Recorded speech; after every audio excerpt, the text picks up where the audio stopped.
Ya, Assalamualaikum warahmatullahi wabarakatuh. Teman-teman semua, alhamdulillah tak terasa waktu terus berjalan. Hari ini 14 September 2024, nanti malam saya akan berangkat ke Mesir. 2 minggu sebelumnya anak-anak sudah menyusul, sudah berangkat ke Mesir karena mereka sudah masuk sekolah. Alhamdulillah untuk Maryam, Khadijah, Ibrahim mereka sudah bersekolah. Maryam juga sudah diterima di sekolah Azhar, di SD-nya. Saya bersyukur sekali karena untuk masuk ke sekolah itu ujiannya cukup berat ya. Dimana ujiannya itu ada tidak hanya Quran, tapi ada ujian bahasa Inggris, ada ujian bahasa Arab, matematika, tes lisannya juga lisan dengan 2 bahasa tersebut. Saya cukup khawatir pada saat itu ketika anak-anak ujian. Saya pikir anak-anak diturunkan saja kelasnya supaya lebih mudah, tapi ternyata untuk Maryam tetap di levelnya, alhamdulillah, karena dia berhasil melewati ujian-ujiannya. Jadi saya bersyukur pada Allah anak-anak bisa sekolah dan sekarang sudah berangkat sekolah, mereka ditemani oleh bapaknya ya. Dan untuk saya pribadi, saya menyusul 2 minggu kemudian, yaitu hari ini, disebabkan karena banyak sekali pekerjaan-pekerjaan yang harus diselesaikan.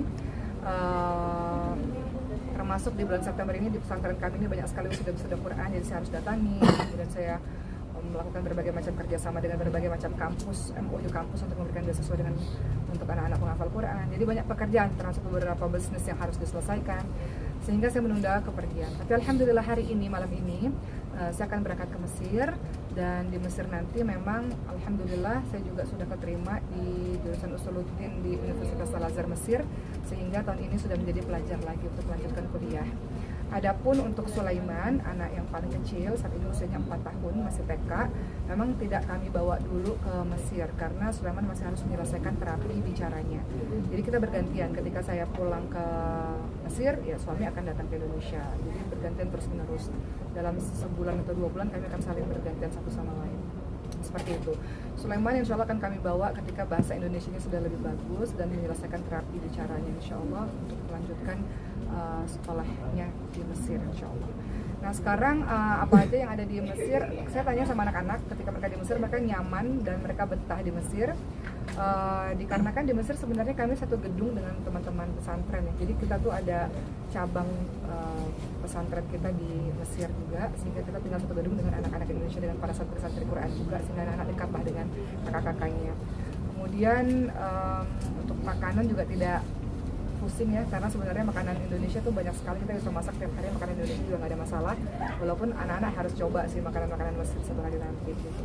Kemudian secara kegiatan anak-anak sudah sibuk sekali sehingga sudah tidak kepikiran tentang Indonesia, sudah sibuk dengan les berkudanya, sudah sibuk dengan berbagai macam aktivitasnya. Mereka pergi pagi pulang sore sekolah kan, jadi memang, dan Quran setelah itu, jadi memang cukup padat kegiatannya seperti itu. Paling sekarang yang sedang dipersiapkan adalah kami sedang mempersiapkan rumah kami di Mesir. Saat ini sudah hampir mungkin sekitar 70% ya, sudah dipasang keramiknya, sudah lumayan rapi, tinggal ngisi furniture-nya aja di rumah. Saat ini kami masih tinggal di rumah sewa. Mudah-mudahan dalam waktu sebulan ke depan sudah bisa pindah rumah. Sekarang dalam masa pembenahan perapian rumah yang ada di Mesir seperti itu. Dan kegiatan saya di Mesir apa aja? Tentu nanti di Mesir, karena kami punya pesantren, cabang pesantren yang ada di Mesir, jadi tetap mengelola pesantren yang di cabang Mesir, dan beberapa teman dari berbagai macam negara juga sudah mengundang juga untuk dakwah. Jadi kalau di Mesir itu kan tempatnya strategis ya, pergi ke tempat satu menuju tempat lainnya naik pesawat tuh 2 jam udah sampai ke Turki, 2 jam udah sampai ke Jordan gitu. Jadi beberapa teman juga ketika mengetahui saya ada di Mesir, mereka udah mulai banyak mengundang. Jadi sebenarnya secara dakwah tetap terus dilakukan, hanya saja berbeda tempat aja dakwahnya. Adapun dakwah di Indonesia bisa dilakukan dengan online lah seperti itu. Oke, mungkin udah siap untuk berpisah dengan suami gitu, hidup pisah beda negara gitu sama suami yang biasanya sering bareng terus gitu kan? Betul, sebenarnya sih kita menganggap karena Mesir dan Indonesia itu sekarang kan sudah ada pesawat direct ya. Oh iya. 11 jam gitu, jadi kita tinggal tidur di pesawat ya, habis itu nyampe gitu insya Allah. Makanya doain semoga Allah berikan rezeki ya biar bisa bolak-balik beli tiket pesawatnya. Dan memang kita berencana sebulan sekali kita akan bergantian untuk bertemu, atau 2 bulan sekali paling lama gitu, untuk bergantian. Nanti entah Sulaiman bapaknya yang ke Mesir atau saya dan anak-anak yang ke Indonesia seperti itu. Tapi sulit nggak sih Mbak Oki ninggalin adik Sulaiman di Indonesia? Ninggalin Sulaiman di Indonesia karena tentu kalau dibilang sulit ya, kita pengennya semuanya kumpul ya pengennya. Cuman kan ada beberapa hal yang kita pada akhirnya, saya ngerasa bahwa Sulaiman sudah dalam keadaan baik. Sulaiman tidak seperti dulu ya. Dulu kan betul-betul perlu tiap hari ke rumah sakit, pengobatannya berlanjut. Sekarang Sulaiman dalam keadaan yang sehat, baik alhamdulillah. Saat ini Sulaiman harus selesaikan adalah terapi bicaranya saja. Alhamdulillah, terapi bicaranya saja. Saya di Mesir tentu saja harus melihat dulu segala sesuatu gitu ya. Termasuk saya harus cari dulu terapi bicara bahasa Indonesia ada nggak tuh di Mesir. Kalau ada ya saya bawa Sulaiman, karena satu-satunya sekarang yang menjadi concern adalah Sulaiman harus bisa bahasa Indonesia gitu sebelum tercampur dengan bahasa-bahasa yang lainnya. Jadi kalau dibilang sedih ya pasti sedih, tapi insya Allah setiap bulan akan saling bertemu satu sama lain. Jadi saat ini memang fokus dulu untuk pendidikan anak-anak sejak kecil, karena anak-anak perlu untuk menguasai bahasa Arab sejak kecil. Makanya anak-anak disekolahkan, khusus Maryam disekolahkan di sekolah Azhar sejak kecil gitu, supaya kuat agamanya, supaya lebih mudah belajar di kemudian hari. Kalau saya kan termasuk yang terlambat ya, saya terlambat untuk belajar agama nggak dari usia Maryam gitu, sehingga perlu perjuangan lebih besar. Tapi Sulaiman sendiri sempat kayak tantrum gitu nggak sih kalau Enggak. rumahnya pergi? Sulaiman sudah dijelaskan sih. Jadi kayak anak-anak saya juga ketika akhirnya mereka pindah ke Mesir, mereka nggak kaget, nggak culture shock, karena sebenarnya sudah dipersiapkan bertahun-tahun sebelumnya. Jadi kenapa anak-anak nyaman di Mesir, perpindahannya nggak repot untuk anak-anak? Karena secara mental untuk 3 anak ini sudah dipersiapkan sejak kecil. Jadi sejak mereka umur 3 tahun, 4 tahun, saya sudah selalu bilang sama mereka, kita akan pindah ke Mesir ya nak. Kita akan belajar di sana, kalian akan SD di sana. Oleh karena itu, kalian berbeda dengan teman-teman lainnya yang ada di Indonesia, karena harus fokus dengan Quran dan bahasa Arab, karena itu bekal kita untuk bisa melanjutkan sekolah kita di Mesir. Jadi tiap hari itu pembicaraannya begitu, dan anak-anak saya kan di Indonesia juga disekolahkan di sekolah Arab yang ada di Indonesia. Secara culture Arab mereka sudah dapat itu, jadi ketika pindah ke Mesir nggak terlalu culture shock. Begitu pula dengan Sulaiman.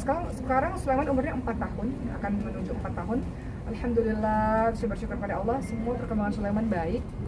Hanya saja memang perlu agak delay speech delay, agak terlambat bicara, hanya perlu terapi bicara.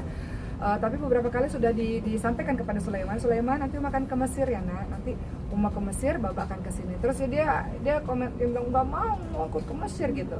Tapi sudah dipahamkan untuk Sulaiman, dan dia sudah mulai paham gitu, Insya Allah ini hanya sementara saja sampai semuanya settle. Karena yang namanya pindah itu kan butuh adaptasi, butuh settle dulu, baru bisa bawa seluruh keluarga. Sampai semuanya settle, kemudian insya Allah mudah-mudahan Sulaiman dalam waktu dekat. Sekarang kan masih TK ya, harapannya nanti SD udah bisa ke Mesir. Jadi mohon doanya dari teman-teman. Tapi selain anak, mungkin suami waktu itu mengizinkannya susah nggak sih minta izin? Apakah suami mengizinkan untuk pada akhirnya kita menempuh studi di Mesir? Sebenarnya dari dulu ya, saya termasuk orang yang suka banget belajar ya teman-teman semua. Dan tiap hari itu kerjaannya nyari kampus mana lagi ya, saya mau belajar di mana lagi. Jadi suami tahu kebiasaan saya sehari-hari itu kerjanya belajar terus. Nah pada saat itu memang suami sempat menolak di Mesir gitu, karena ya namanya Mesir di gurun pasir ya, banyak debu dan sebagainya gitu. Terus sebenarnya lebih suka Turki, cuman saya katakan Mesir itu ada tempat untuk belajar agama. Kalau mau belajar agama datangnya ya ke Azhar, salah satu universitas tertua di dunia. Saya mau belajar agama, tapi akhirnya setelah komunikasi, setelah berdiskusi, setelah bolak-balik ke Mesir, akhirnya beliau setuju. Alhamdulillah juga ada rezeki dari Allah, beliau setuju, akhirnya mengizinkan kami untuk ke Mesir. Tentu banyak rencana kami selama di Mesir, tidak hanya soal pendidikan, tapi soal bisnis yang kami jalani juga gitu. Supaya bisa hidup lah di Mesir sana insya Allah. Sebenarnya nggak jauh berbeda teman-teman semua. Ketika saya di Mesir, saya tetap bisa pulang ke Indonesia gitu ya, untuk melakukan berbagai macam kegiatan untuk sementara waktu gitu. Jadi saya pikir ini bukan pergi nggak pulang-pulang gitu ya. Toh keluarga saya, bisnis, pekerjaan, pesantren semua masih di Indonesia. Jadi dalam beberapa bulan pasti pulang pergi. Toh selama ini saya safari dakwah juga kan teman-teman semua. Safari dakwah itu kan juga naik pesawat ke Papua 4 jam gitu, habis itu pulang lagi ke Indo. Jadi terbang itu bukan hal yang baru gitu, karena sudah belasan tahun saya melakukan itu. Bedanya ya keliling Indonesia aja gitu naik pesawat. Nah itu nggak beda sih saya pikir dengan kita terbang ke sana. Masih nanti safari dakwahnya juga tetap berjalan juga Mbak? Safari dakwah tetap terus dijalani, karena sekarang ini sudah ada beberapa undangan dari teman-teman di Turki, Dubai, Jordan, teman-teman lainnya. Karena memang sebenarnya secara geografis Mesir dekat kemana-mana, dan tiket pesawatnya pun jadi murah kalau udah tinggal di Mesir gitu. Jadi ya safari dakwah tetap dilakukan, tapi beda tempat aja. Ada penyesuaian nggak Mbak Oki yang biasanya di Indonesia berdakwah di Indonesia dan nanti bakalan go internasional? Berdakwah di Indonesia dengan dakwah di internasional mungkin lebih persiapan bahasa ya, karena sejauh ini dakwah yang sudah saya jalankan dakwah bahasa Indonesia, bahasa Inggris gitu. Saya masih bercita-cita untuk saya bisa berdakwah dengan berbahasa Arab dengan lebih fasih gitu. Itu yang menyebabkan saya harus datang untuk menimba ilmu lagi ke tanah Arab, supaya saya bisa menguasai bahasa Arab dengan lebih fasih, supaya bisa berceramah dengan lebih baik gitu. kendala bahasa aja karena tapi saya yakin lah berproses ya ketika kita sudah ada di Mesir. Itu sebabnya kenapa saya ngajak anak-anak saya dari kecil ke Mesir supaya lebih fasih dalam bahasa.